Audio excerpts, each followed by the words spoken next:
Thank you, Mr. Chairman. I very much appreciate your holding this important hearing, especially this year.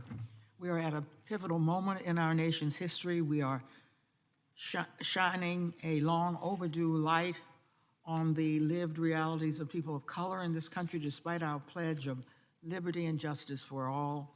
Over the last few months, the vulnerability of African Americans, Latinx, Native American, and other Black and brown people has been unmistakably demonstrated as we ride wave after wave of crisis, a global pandemic, a tanking economy, and systemic racism repeatedly manifesting itself.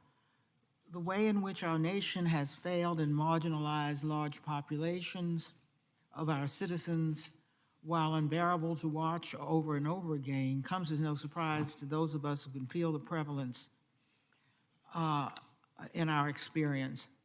I have spent my entire career in Congress and as chair of the U.S. Equal Employment Opportunity Commission before that, fighting for equality and seeking to break down barriers so that all citizens have the same opportunities to participate and thrive in our economy and our society. One of the most powerful tools in the field of transportation and construction to assist people who have been routinely left out is the Disadvantaged Business Enterprise Program. This program, when properly administered and enforced, ensures that businesses owned by women and minorities have a fair chance to compete for federally assisted transportation contracts. The need for this program is ongoing and stronger than ever as income inequality in this country, with the pandemic helping it to grow, continues. Today's panel will provide mountains of statistical evidence that show discrimination in transportation construction projects. Mr. Wainwright's testimony documents through rigorous statistical analysis and survey data collected by various agencies the continued need for the DBE program. We are also joined today by individual business owners who have participated in the DBE program.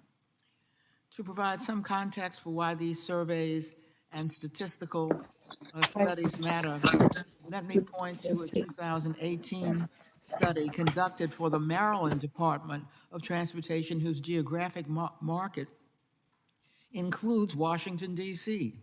The study looked at, among other things, whether prime contractors who work with minority and women-owned firms as subcontractors on contracts with DBE-type goals ever solicit or hire those same firms to work on contracts without such goals.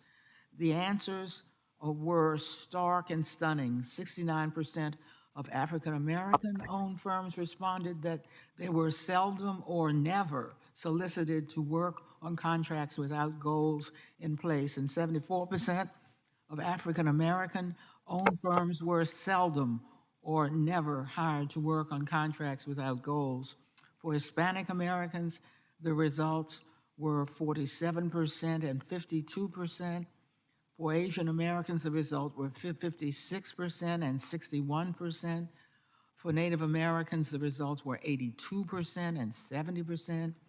And for non-minority women, the results were 54% and 53%. This is just one regional example, but this pattern repeats itself across the country. In closing, I remind my colleagues that this hearing presents a welcome opportunity to elevate the realities of minority and women-owned business owners,